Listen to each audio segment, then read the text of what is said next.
petits poulpes, j'espère que vous allez bien. On se retrouve aujourd'hui pour un double book haul puisque j'ai pas mal de retard dans mes vidéos et donc je vais vous présenter le book haul du mois de septembre et le book haul du mois d'octobre en une seule vidéo. Donc comme vous avez pu le voir sur la miniature, il y a beaucoup de livres, c'était pas du tout prévu à la base et je tiens à dire que j'avais même dit qu'en octobre je serais raisonnable puisqu'en novembre il y a la foire du livre de Brive et que j'ai prévu d'un peu craquer. On va commencer par un livre dont je ne me rappelle absolument pas si je l'ai acheté en septembre ou en octobre, donc je le présente en premier. De toute façon il mérite amplement d'être présenté en premier parce qu'il est magnifique. Voilà, donc c'est Le garçon qui aimait la lune de Rino Aleimo. C'est aux éditions Gauthier Langros et cet album, c'est un album jeunesse qui est tout simplement magnifique. Il est splendide, je vais juste vous montrer un petit peu l'intérieur parce que vraiment il faut que vous voyez ça. Je l'ai vu, je n'ai tout simplement pas pu résister. C'est tout simplement splendide. Apparemment, il y a un court-métrage sur internet que je n'ai pas encore vu, mais je compte bien le voir puisque c'est aussi beau que ça. Je tiens à dire aussi que j'essaye de m'intéresser d'un peu plus près aux albums jeunesse puisque je suis quand même dans un master spécialité jeunesse avec un cours qui est très important sur les albums de jeunesse. Donc c'est en partie pour ça aussi que je me suis procuré ce livre. Je pense que vous allez en voir assez souvent dans les mois qui viennent dans mes book hauls, voilà, parce que je compte m'en procurer un peu plus. Allez, c'est parti pour donc le mois de septembre. Il y a certains livres que vous aurez déjà vus sur la chaîne, surtout dans ma pile à lire de l'automne. Il y a aussi certains livres que j'ai déjà lus, mais bref, je vous dis tout ça au fur et à mesure et de toute façon tous les liens seront en barre d'infos. Je ne vais pas faire un résumé de tous les livres puisque certains je ne les connais pas, je ne veux pas les savoir, certains sont extrêmement connus. Mais j'essaierai de vous mettre les résumés dans la barre d'infos. Donc on commence par les livres dont je vous ai déjà parlé dans ma pile à lire de l'automne. Tout d'abord Les chiens de Alan Stratton que j'ai ici aux éditions Françoisir. C'est un livre qui apparemment fait très peur au niveau psychologique. Il va y avoir des sortes de choses étranges dans cette maison.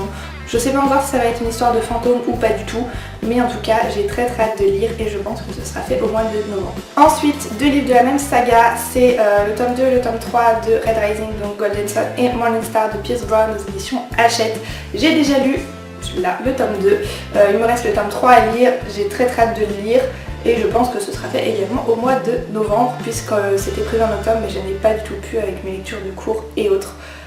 Donc il me fait toujours autant terriblement envie. Un livre que je viens tout juste de terminer hier, il s'agit de Misery de Stephen King, ici aux éditions du livre de poche. C'est un livre qui était aussi prévu dans ma pile à lire d'automne donc je suis très contente. Je l'ai lu hier, donc le 31 octobre pour Halloween et j'avoue que j'ai bien flippé ma race. Clairement c'est pas le dernier Stephen King que je vais lire.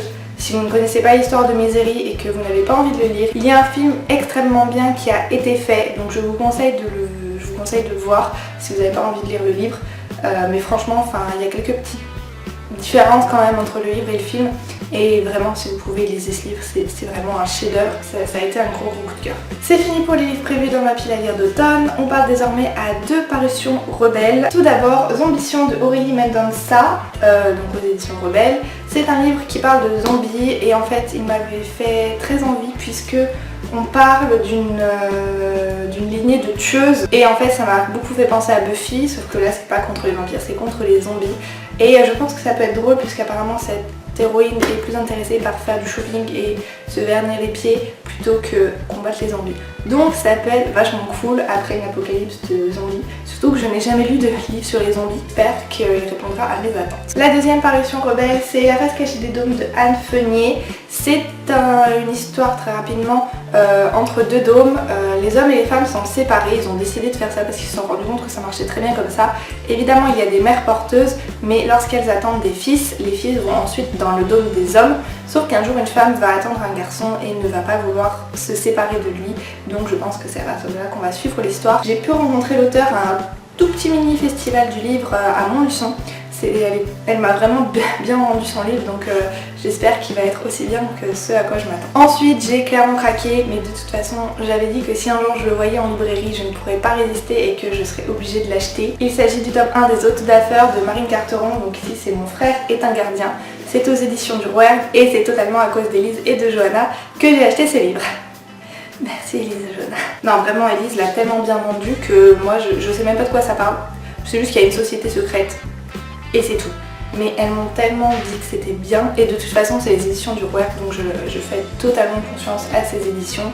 Tous les livres que j'ai lus de chez eux m'ont énormément plu, donc je n'ai aucun doute sur ça. Le dernier livre de septembre, c'est Ni le feu ni la foudre de Julien Ciodo aux éditions Robert Laffont. C'est un livre que j'ai dû lire dans le cadre de mon cours sur la rentrée littéraire et il aborde la question des attentats du Bataclan entre autres. On va suivre 5 personnes sur la journée du 13 novembre du matin au soir, mais en fait on ne va pas savoir quel personnage survit, quel personnage meurt, et surtout on n'a pas du tout la question des attentats, c'est vraiment la vie des personnages. On passe au mois d'octobre avec un livre que j'ai acheté le 1er octobre en fait, également dans un petit salon du livre. Il s'agit de Elia la passeuse d'âme de Marie Vareille aux éditions PKJ. Donc j'ai pu rencontrer Marie Vareille qui m'a clairement poussée à acheter son livre, on peut dire ça comme ça. Parce qu'à la base, j'y suis allée avec des copines, on avait prévu de ne pas acheter un seul livre, juste d'y aller pour voir ce qui se faisait, pour voir ce qu'il y avait, pour voir des livres, etc. Et puis j'ai vu ce livre, et puis Marie Vareille m'a dit non mais un seul livre, bon ça va, en plus il est bien, blablabla. Bon franchement je regrette pas du tout mon achat, hein, vraiment. Je pense que je vais le lire cet hiver, parce que voilà. Voir au mois de novembre, je sais pas encore, mais en tout cas il me tente beaucoup. Et puis elle m'a fait une super petite jolie dédicace avec ça que j'aime trop en argent. Donc je suis très contente de la... Je ne sais pas vraiment de quoi il parle, je sais juste que cette Elia est chargée de faire passer les âmes des personnes qui ne servent plus à rien, apparemment des vieilles personnes ou des malades, voilà, qui sont devenus des poids pour la société, mais un jour elle va en avoir marre de faire ça et elle va partir. Un livre qui est prévu pour novembre obligatoirement puisque c'est un SP des éditions Rebelles. Il s'agit du Sycomore de Roger Pascoe, donc sur Froide à Sochi. C'est une histoire un petit peu à suspense d'après ce que j'ai compris. Bon, en vrai ça va se passer en Russie, donc je n'ai jamais lu l'histoire, je crois, qui se passe en Russie, donc je suis assez curieuse en fait de voir ça. Et apparemment il va y avoir une histoire avec un des anneaux des JO qui manquait. Alors je sais pas si je suis trop jeune ou pas pour me rappeler de ça, mais en tout cas cette histoire ne me dit absolument rien. Mais en tout cas voilà, il va y avoir une histoire avec la mafia russe et je pense que ça va être bien cool. Un livre que j'ai acheté avant tout pour moi, parce que je me suis dit que ça pourrait être super intéressant. Après au final de l'avoir acheté, je me suis rendu compte qu'il pourrait me servir pour un de mes examens, pour mes cours, pour une analyse de texte en fait. Il s'agit de La véritable histoire des contes de fées, donc ce que moi tu ne nous as jamais dit, de Julie Gray aux éditions Jourdan. Ça va être, d'après ce que j'ai compris, une petite comparaison entre les véritables contes de fées écrits et ce que Walt Disney en a fait en dessin animé. Je trouve ça super intéressant et franchement du coup j'ai une analyse de texte à faire sur un essai ou un ouvrage qui n'est pas de la fiction pour la jeunesse. Donc je trouve ça super intéressant de travailler sur ce livre. J'espère que j'aurai une bonne note. Un livre que j'ai remporté en concours et j'étais trop contente, c'était sur le Facebook de Saifiel. Il s'agit de The Ones aux éditions Hugo Roman dans leur collection New Way par Daniel Sweron Baker. Je suis ravie de l'avoir gagné parce qu'il me tentait énormément. C'est une sorte de dystopie où certaines personnes ont été élues, ont été choisies pour devenir parfaits. Tout allait bien dans le meilleur des mondes, c'était comme ça depuis un long moment. Puis un jour, les gens qui n'étaient pas parfaits ont commencé à avoir marre. Ils se sont dit pourquoi eux, ils sont parfaits, ils sont beaux, ils sont gentils, ils sont tout, et nous, non. Donc on en a marre, on n'en veut plus des Ones et on va se rebeller. Voilà, ça a l'air trop cool, franchement il me tente trop. Merci encore aux éditions Hugo et à Saifiel du coup pour ce concours. Je suis encore une fois super contente de l'avoir remporté. Lors de mon stage chez Hachette, j'avais eu un petit cadeau pour mon départ. C'était un abonnement de 6 mois à la box Livre-moi qui en fait consistait à recevoir un livre tous les mois pendant 6 mois, donc un livre choisi par un libraire en fonction de mes goûts. Malheureusement l'aventure Livre-moi s'est arrêtée ce mois-ci en fait. On a reçu un mail comme quoi ce serait le dernier envoi, donc au mois d'octobre, qu'il faisait faillite en fait, qu'il ne pouvait plus gérer les frais.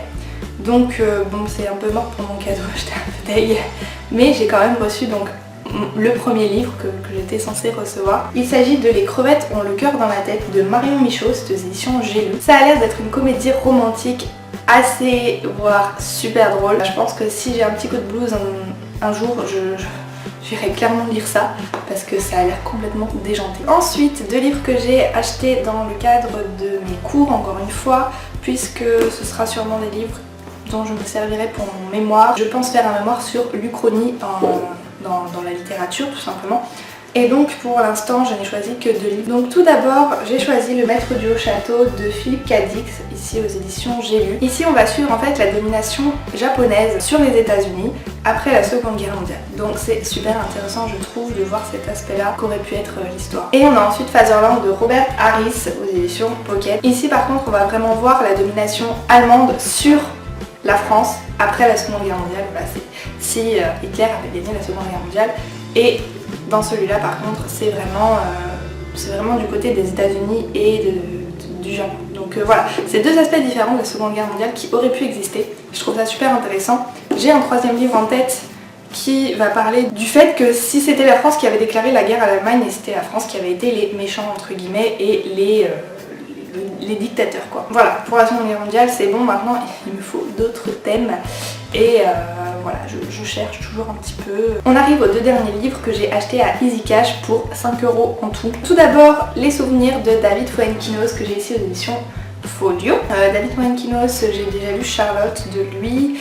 J'ai tout simplement adoré, c'était un coup de cœur monumental si ce n'est pas mon coup de cœur de l'année franchement. Une amie à moi qui est complètement fan de David Fuenquinos m'a dit ah Les Souvenirs, il est trop bien, trop bien, trop bien. Donc du coup j'ai un peu hâte de le lire. Et j'ai payé 2,99 € je crois. Et le 2e livre, alors là, fangirl total, je suis retournée dans le mois de mes 15 ans quand j'ai vu ce livre. J'avoue que je voulais le lire, je l'ai jamais lu. Je l'ai vu là à 2,99 €, j'ai fait bah franchement 1,99 € même je crois. Donc j'ai dit franchement, c'est l'occasion quoi, t'as toujours voulu le lire. Après je sais pas vraiment si ça va me plaire puisque maintenant j'en ai 22, j'en ai plus 15. Donc je sais pas si ça va me replonger justement dans cet univers ou si au contraire je vais me dire oh mon dieu mais qu'est-ce que c'était de la merde, je sais pas comment j'ai fait pour aimer ça. Je ne vais pas durer le suspense plus longtemps. Et voilà, c'est le hors-série de Twilight. Donc c'est L'Appel du sang, la seconde vie de Britanner de Stéphanie Meyer, édition Blackmoor. C'était une petite nouvelle sur, alors je ne sais pas si vous vous rappelez, c'est dans le 2 ou dans le 3, quand Victoria fait son armée de vampires, il y a une petite fille, une petite brune. Et dans le film, elle est trop mignonne, elle est trop belle, elle est toute apeurée. Et les Cullen acceptent de la faire venir dans mon clan et de la rendre végétarienne, entre guillemets. On va suivre, voilà, je pense, sa transformation, etc. Et bah voilà, ça fait même pas 200 pages, 1,99 €. Voilà, je sais pas quand je vais le lire, mais si un jour pareil j'ai un coup de boule, j'irai lire ça quoi, franchement, why not. C'est fini donc pour ce gros book haul, j'espère qu'il vous aura plu. Pour information, en ce moment je suis en train de lire le tome 1 de Sunshine de Paige Mackenzie. On reste dans les frissons, horreur, même si on n'est plus en octobre. J'ai envie de continuer un peu sur cette lancée là parce que je trouve que je lis pas assez de livres qui font peur. J'ai vraiment envie de lire un peu plus de livres dans ce genre là. Dites-moi vous ce que vous êtes en train de lire en ce moment, si vous avez déjà lu certains livres que je vous ai présentés, si certains vous tentent.